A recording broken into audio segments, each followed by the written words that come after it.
After spending so much time with you, how can I help it? That's what I'm saying. How can I help it?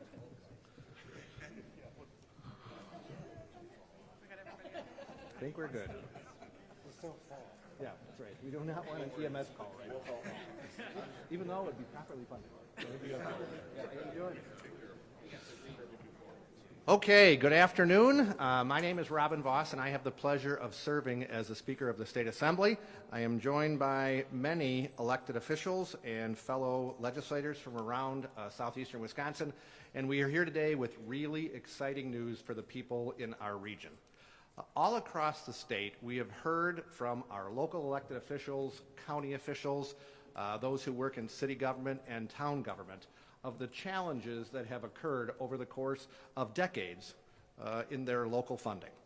We know in Wisconsin that when the income tax was first proposed, there was a shared revenue formula where local governments, really since 1911, have been receiving payments from the state.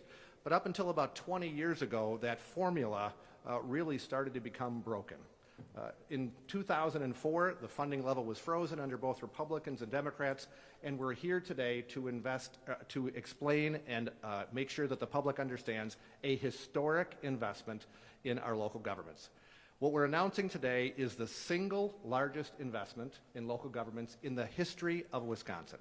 That is something that all of us should be proud of because it's being done in a collaborative Wisconsin bipartisan way. Last summer, we began to have discussions with many of our local partners about what was occurring with especially local police, local fire, transportation, and services that the public have come to depend on. Over the course of the past 6 months, conversations have happened in a way that is really refreshing. They're bipartisan, they're consensus building, and they are focused on actually finding a solution, not just looking for the problems. Not too long ago, somebody said to me that there are two kinds of elected officials, problem solvers and problem seekers. I think I am proud to say that everybody here on this stage, and I would say hopefully the entire legislature, are focused on being in the problem solvers caucus, and that's what we're here to announce today. So the plan that we are announcing will continue based on the idea that we heard this morning for the entire state, but let me just reiterate. The state of Wisconsin going forward will invest 1 out of every 5 cents of sales tax dollars that are generated in the state back into a fund that will be especially segregated for local government. That means for all of the programs that are currently funded by the state, those will continue. There will be revenue streams that actually increase over time. One of the things we've also heard from our local partners is they need to have an ongoing revenue source that is not stagnant, but grows as the economy grows. This fund actually will take the increase in sales tax over time. It'll be run through a formula where there are different buckets, and each of those buckets will grow as the sales tax in our economy continues to expand. We also focused on putting money into helping local governments change how they operate. In addition to the almost $225 million that will be invested in shared revenue increase payments, we are also creating something called the Innovation Fund. It means that there will be $300 million allowed for local governments who choose, entirely voluntary, to cooperate with each other, to share services, improve the delivery that we give to our constituents, hopefully all at a lower price, and the state of Wisconsin will be their partner. It's a 3-year pilot program where we'll have the chance to innovate and watch our local partners use every bit of local creativity to be able to find a way to hopefully deliver better services at the same or lower cost. We're also tripling funding for our local emergency grants to local governments to upgrade their 911 systems. We're providing significant increases to EMS services. We are going from about $2 million to $15 million to help not only ensure that we have equipment and durable goods on our ambulances, but that every part of the state benefits from that. One of the other things that we've also heard is we are going through such a challenge for folks who are in local law enforcement. The state of Wisconsin provides training grants to every municipality to train officers to join our police departments. We are doubling that funding, which will be significant relief not only to those local governments, but also for the officers who are involved that sometimes have to pay that out of their own pocket. All of these are done in a way that ensures we have maximum transparency, maximum accountability, and it all also happens by us repealing the personal property tax. In this bill, the state of Wisconsin is going to get rid of one of the most onerous taxes for small business, and we're doing it in a way that fully funds local government so they are held harmless. So imagine that. Increased funding for our local governments, more flexibility to help them innovate, and we eliminate a tax in a bipartisan way. It's something that yeah, you can applaud for that. That's right. That's good. Yeah. I think that is something that is incredibly important. But before we take questions, I'm going to turn it over to Mayor Johnson. I just want to be able to say, before Mayor Johnson got elected, we had met a few times, but I want to say that the collaborative effort that we have had with the city, the county, the Towns Association, the Counties Association, the League of Municipalities, and all of the partners who are in there is something that should give the people of Wisconsin hope, because we certainly don't come from the same zip code, we don't come from the same party, but it is really refreshing to know that we have the same goal in mind, and while we might not always take the same path, I think we're hopefully arriving at the same place. So, Mayor Johnson?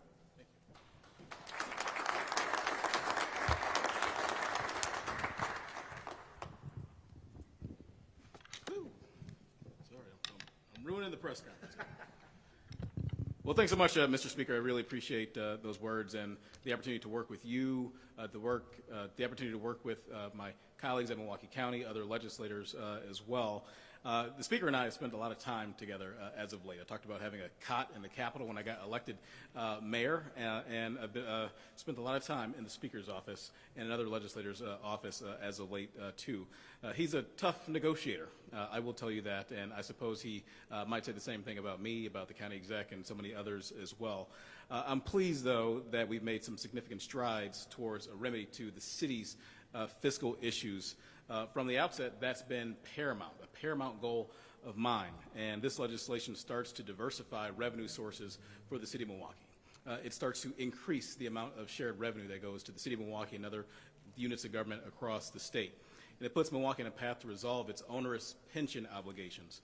Legislative action on Milwaukee's fiscal challenges required everyone at the table to listen, to also understand, and also to act. So, Speaker Voss, I want to thank you for hearing our concerns. I want to thank as well leadership in the Wisconsin State Senate for their active participation and bipartisan engagement on this issue. I also appreciate the involvement of Governor Tony Evers as well. Look, there are areas here where there are disagreements, but what remains is that we continue to discuss these matters and work together in a bipartisan, collaborative approach to solve the problems.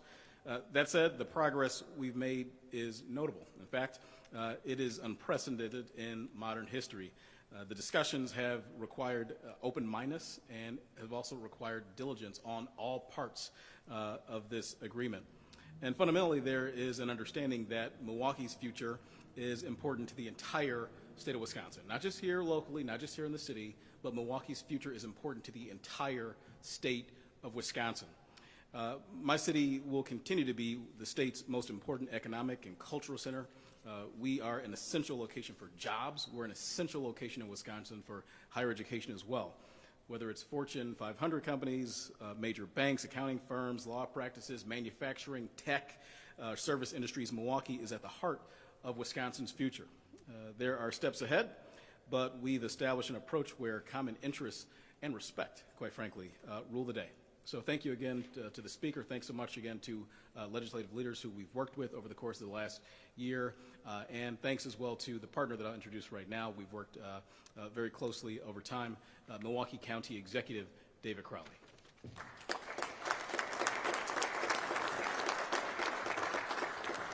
Good afternoon. So first and foremost, it is a pleasure to be here because today we stand here to acknowledge that some of the first steps that have been taken as it relates to local revenue reform, these are the first steps we've seen in nearly a generation. And when you think about it, after 20 years of stagnation, we are making progress on meeting the needs of communities all across Milwaukee County, one of the most vital economic drivers right here in the state of Wisconsin. And I will say that communities across the state have been sounding the alarm that the demand for local services is beginning to outpace their ability to pay for those services. And I think that we can all agree that we cannot continue to keep kicking this can down the road. And so leaving this problem for generations of leaders is no more. But I would also say that for Milwaukee County, the situation is even more dire, as we are facing a fiscal cliff in just a few short years that will severely hamper our ability to continue paying for critical services that residents rely on. But I want to be very clear. There is more work to be done in this process, and this is not the finish line. But after years of political bickering on this issue, this is an actionable step forward in making government work for the people that it serves and securing the future of Milwaukee County government and the economic future of our entire region. The potential impact of continuing core services without having to stare down harmful, devastating cuts in perpetuity cannot be overstated. The shape of this proposed legislation represents a punctuation mark in resetting the relationship between the legislature and leaders right here in the Milwaukee County region. It shows that Milwaukee County is being a good faith actor in the push to improve local revenue conditions. And thank you to leadership in both chambers and all caucuses for continuing this work on this important issue. And I also want to say thank you to Governor Evers as well for his advocacy and his commitment to supporting the success of local partners, specifically right here in Milwaukee County. But again, this is not the finish line.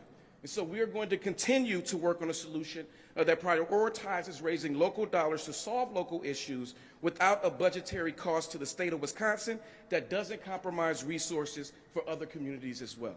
So again, thank you so much for your partnership, for your willingness to work with us. And with that, I would like to bring to the podium Majority Leader Tyler August.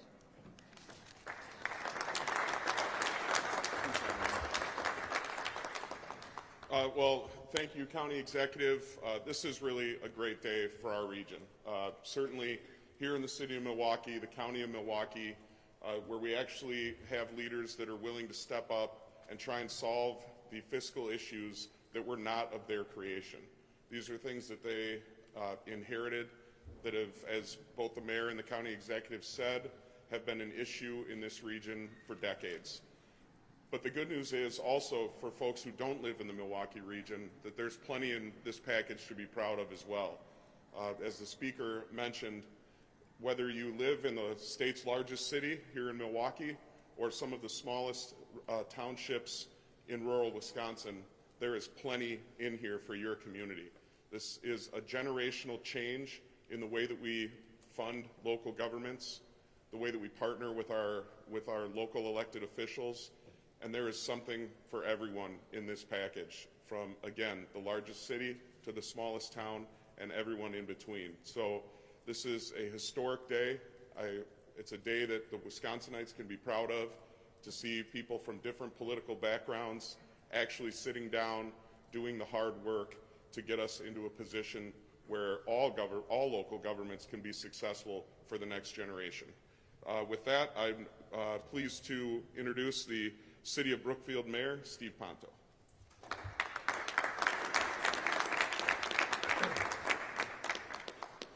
Good afternoon. I'm really pleased to be with you this afternoon because the subject we are discussing, how local government is financed in Wisconsin, is extremely important. I very much appreciate the efforts that have been made by Speaker Voss, by Representative Donovan, by Representative Rodriguez, the leaders in the State Senate, the governor, and others to make needed improvements in the current system. In the last 20 years, state aid for municipalities has actually declined, while inflation has caused prices to increase 51%. In 2003, the funding level for county and municipal aid was $938.5 million. Today it is $753 million.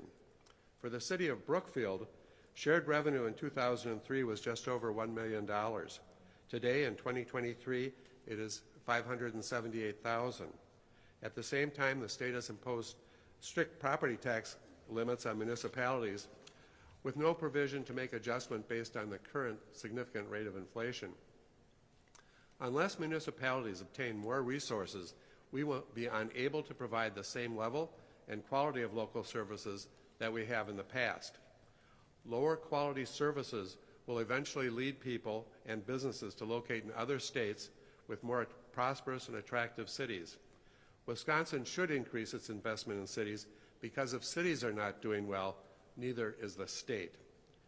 As a key part of helping us provide the quality local services which our shared constituency deserves, I strongly support devoting 20% of Wisconsin's 5% sales tax revenue to a non-lapsable fund for local governments on an ongoing, sustainable basis.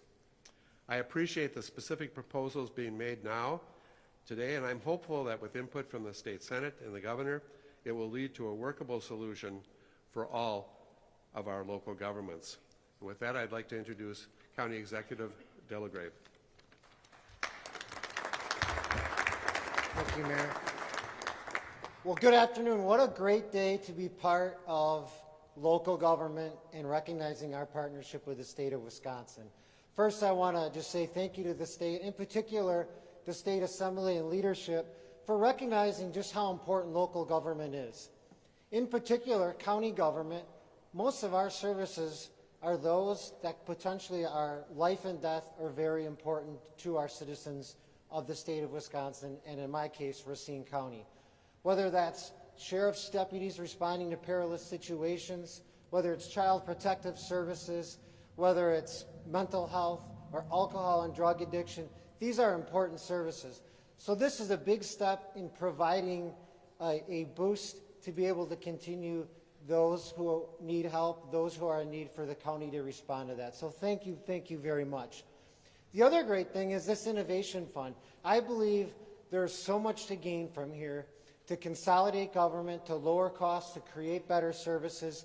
What a cool thing. So to my fellow county executives, administrators, to mayors, to village presidents and town chairmen, let's get together, let's work for the people, better services, lower costs, and this is exactly what this bill does. So thank you again very much. Great day to be part of Wisconsin and local government. With that, I will introduce the town administrator of Norway, a partner of mine in Racine County, Tom Kramer.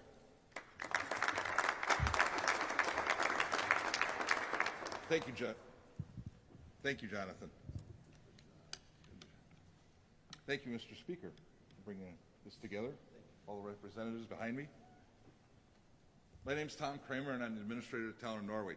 The town of Norway is a town outside of Milwaukee County in Racine County, has about 8,000 people. Currently, we have a couple problems. EMS has been talked about today. Back when I started in 1995, we had 35 to 40 volunteers. Now we're down to 8, and we supplement during the daytime with part-time people. That costs a lot of money. Also, shared revenue back when I started was in about $140,000. Now it's $92,500. So I look forward to working with my neighboring communities to bring the EMS solution together. And Speaker Voss, thank you for helping with the Assemblyman. Thanks for doing this. It'll go a long ways. The town of Norway is a good community. They're lucky. When you get up in the northern part of the state, EMS is even in a bigger problem. Thank you. And now I'm going to introduce Mayor Sean Riley from the city of Waukesha.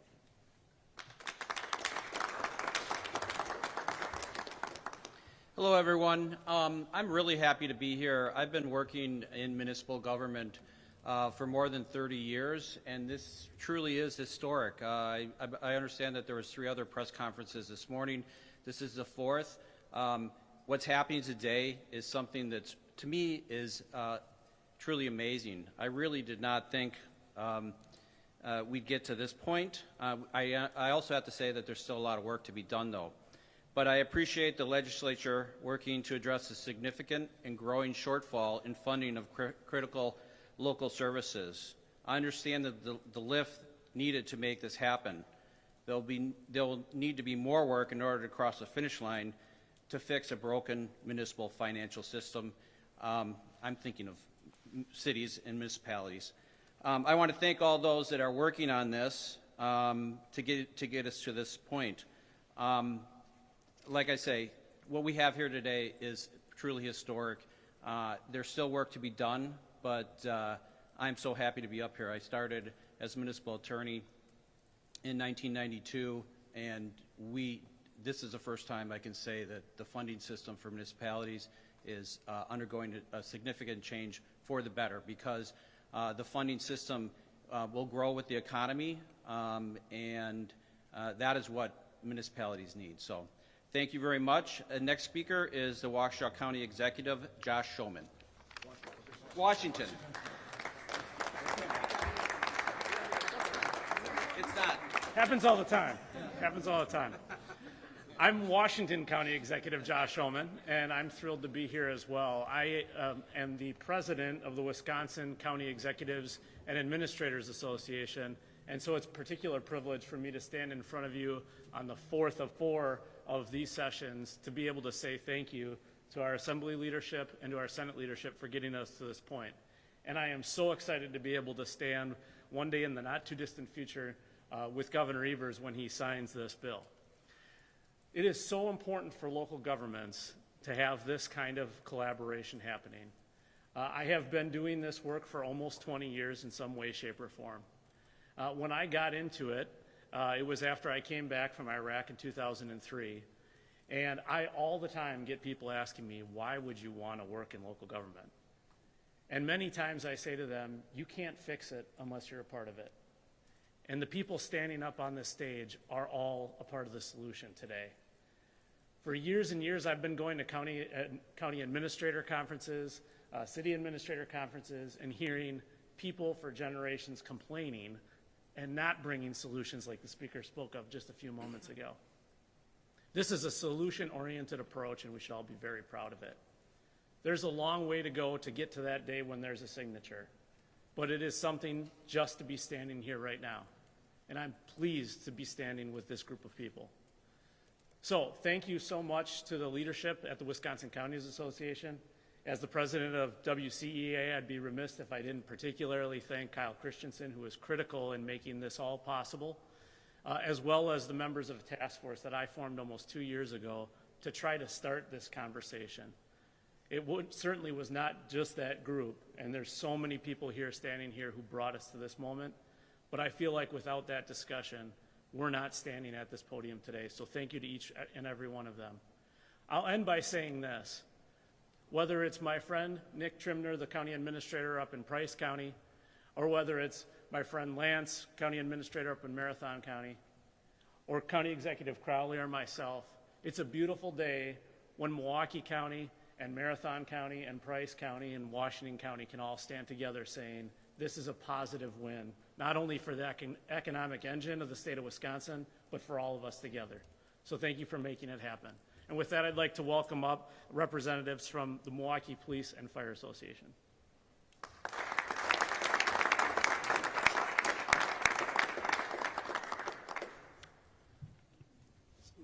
So my name is Andrew Wagner. I'm president of the Milwaukee Police Association. I'd like to thank everyone here. Thank you for gathering here today, and thank you for making this an important issue in your lives and in all of our lives. Public safety, for me and for my fellow officers, has been foremost in our minds for a long time. I want to thank Speaker Voss, Representative Kurtz, Senator Mary Felskowski, Representative Jesse Rodriguez, Representative City Duchow, Mayor Johnson, County Executive Crawley. All of these people, both Democrat, both Republicans, came together to work on this bill, and what was first and foremost what we saw was that they put a precedent on public safety, and we really appreciated that. We knew that we needed to increase public safety here in Milwaukee. The budget could not have come together without the collaborative of all these people. After the cuts over the past few years from the public safety budget, we saw spikes in crime. Both our residents and business communities had real concerns over their safety and in their future in the city. Today, we hope that all changes. With the restoration that is part of this bill, with over about 100 police officer positions over the next few years, and in the continuing support for investments into public safety into the future, there is a positive outlook that we can bring, that crime will be down in the city of Milwaukee and in even a better place to live and work. By investing in public safety, we are sending a clear message that Milwaukee will be secure and safe a place to do business. They'll attract more investments and will create more jobs for the residents. The funding of the police department is a testament to the commitment of our state legislators and the community leaders to the safety and well-being of all Milwaukeeans. By working together, we can ensure that our communities remain safe and prosperous for generations. I'd like to thank everybody here again for their cooperation on this. Thank you.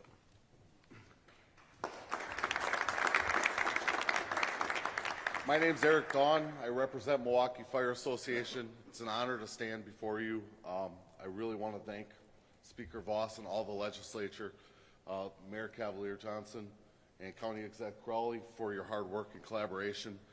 This is a win for not just the city, but the citizens, right? And not just the citizens of Milwaukee, but everywhere around. The fact that we can get adequate fire and EMS protections to all of our citizens is a big win, and I just want to thank you guys for all your hard work.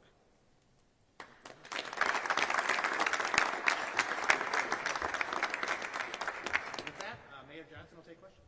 When you guys talk about addressing Milwaukee's pension problem, what exactly would be the mechanism to do that? Would the sales tax increase for the city and then the increase for the county be limited strictly to addressing pension?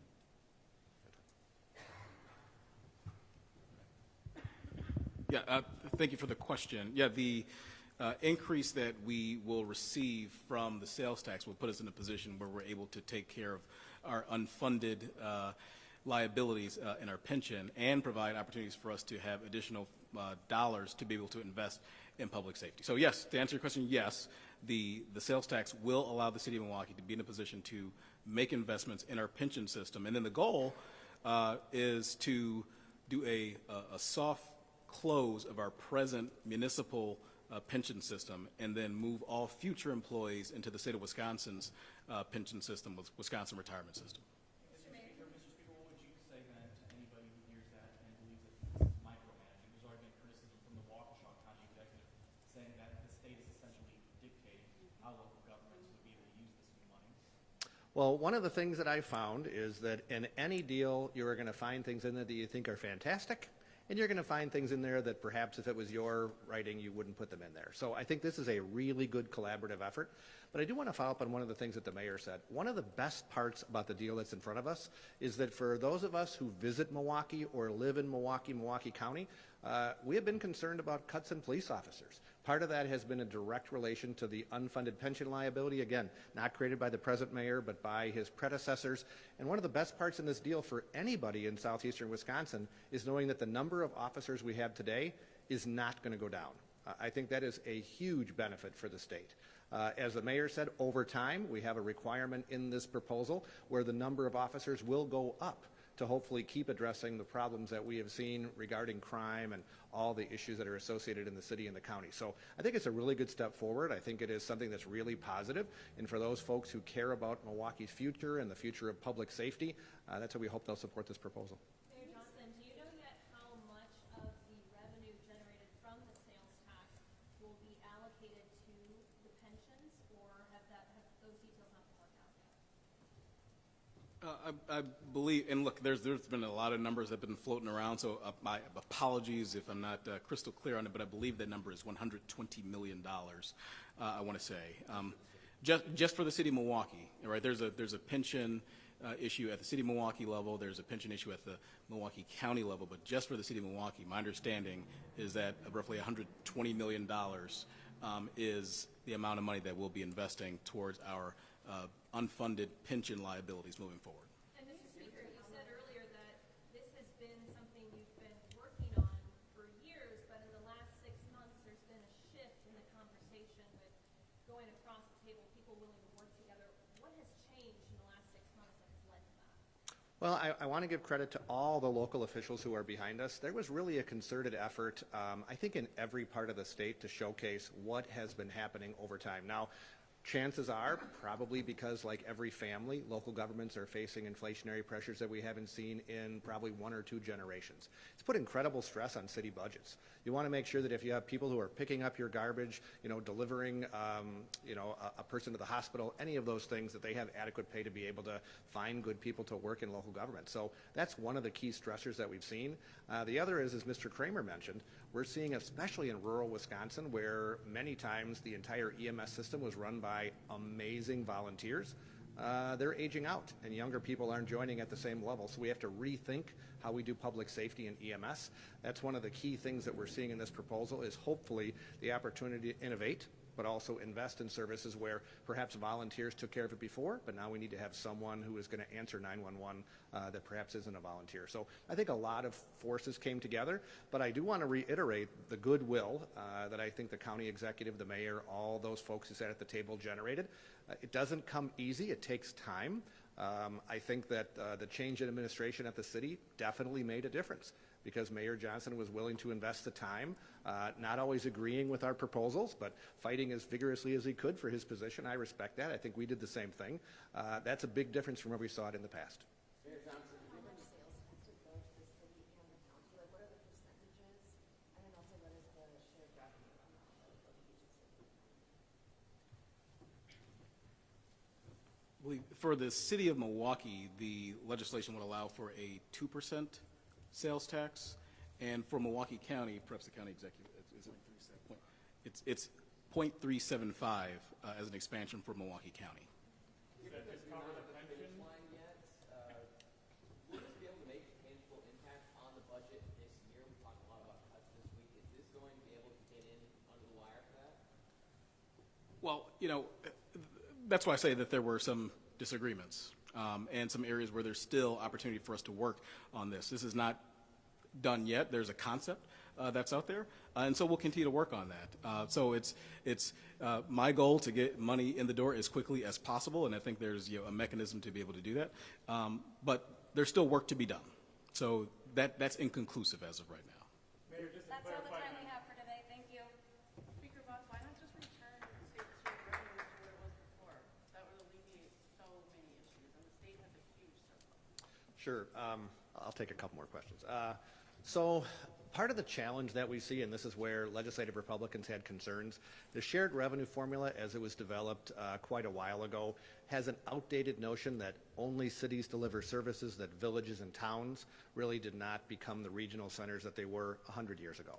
So the shared revenue formula is really outdated, but we also did not want to create a situation of winners and losers. So we have left the current shared revenue formula exactly like it was. Communities will get no less. The best part of our plan is that every single community in Wisconsin is going to get a guaranteed 10% increase in the shared revenue that they receive.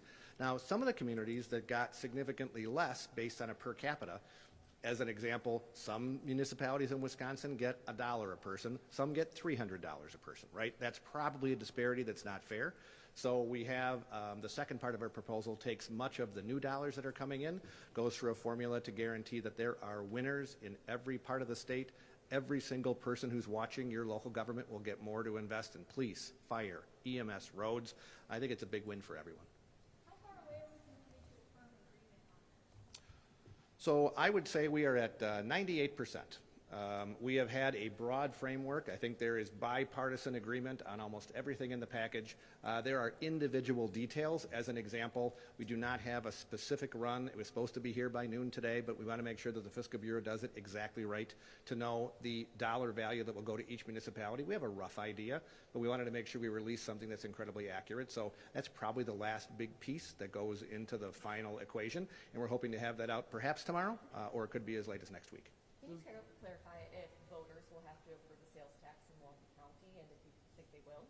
Yeah, under our proposal, yes, it goes to referendum. That is one of the ways that we do it all across Wisconsin. We saw it just happen last April. We have made a concession, though, because as the mayor said, we'd like to have the ability to start paying off this unfunded pension liability as quickly as possible. So it allows the discretion for the city and the county to have a referendum anytime this year, whenever they would think it was best to be able to go to the voters and ask their permission. So that's why our goal is to make sure that this is enacted before the end of the year. No further cuts in police, no additional cuts in libraries, any of the other services, and hopefully begin the collection sometime early next year to work on that problem. What incentive do you think voters will have to approve that, the tax? I don't live in the city of Milwaukee, but I look all around the state of Wisconsin. Just last week in our own county of Racine County, they had a referendum on adding police officers on the property tax. It passed. You know, there are many proposals around the state where it does. Sometimes it doesn't, but I think we have excellent salesmen who are going to be able to go out and talk to their constituents. Now, having spent this much time with the county executive and the mayor, I have no doubt that their salesman abilities is going to come to full fruition, and that the voters are going to see the wise decision that they're going to make. Is this sales tax going to fill the pension hole, or is there more that needs to be done to really fix that problem? So the way that I would answer that question is that we still need to continue to run these numbers. At the end of the day, I would say that, when we look at the numbers, yes, it will get us very close. Does this fix everybody's problems? Probably not. But what I would say is that we've been making a good faith effort in making sure that we can come to the table and looking at how do we get as close as possible, making sure that we can continue to fund the services, particularly for Milwaukee County. Does this proposal affect the city's fire and police commission at all?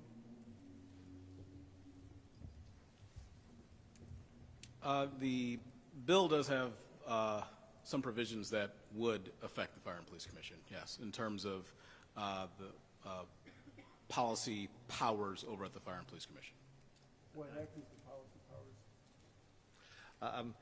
One of the things that was important to us was to make sure that as we are looking to right size and modernize Milwaukee's finances, that we also look and say, where are there outliers in the system? We did a study and show that Milwaukee was an outlier in how they organize their police and fire commission.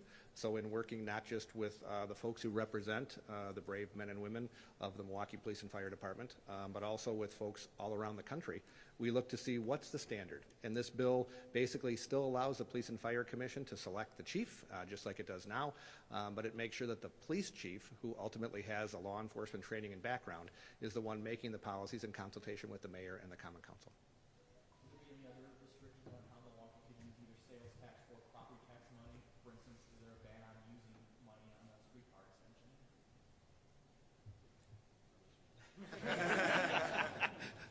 Yes, there is. In the same way that I think a lot of my colleagues around the state have concerns about how Milwaukee and Milwaukee County got into the place that we are in, we wanted to make sure that we are focusing on delivering the services that we know make a difference in the lives of the citizens, which is why we want to make sure that police, fire, transportation in roads, ensuring that we have a transit system at the county, all able to sustain itself for the long run is important. So we also recognize that the streetcar is already built, the tracks that are already laid, they will continue under the exact same way of operating as they have before, but extensions where it would stress the budget, knowing that we have few resources to divide to public safety and the rest, wouldn't be allowed. And how about anything towards Milwaukee Public Schools? We talked about what's in there related to that. Do you want to talk about that? Or any schools being, shining Do you want to talk about the pension part? I don't know that part. Sure. As it relates to the pension, folks may be aware that not all, but some employees in Milwaukee Public Schools are under the City of Milwaukee's pension system. And so our goal is to make sure that for those employees of Milwaukee Public Schools, and not just Milwaukee Public Schools, but some other city-related entities are basically held harmless in this and have the opportunity to be a writer in this as well, so that as we do a soft close on our system and move new employees into the Wisconsin retirement system, and we see the payments that we'll have to make for our employees, we'll be doing the same for Milwaukee Public Schools and other city-affiliated entities as well. All right, thanks everybody. Have a good night.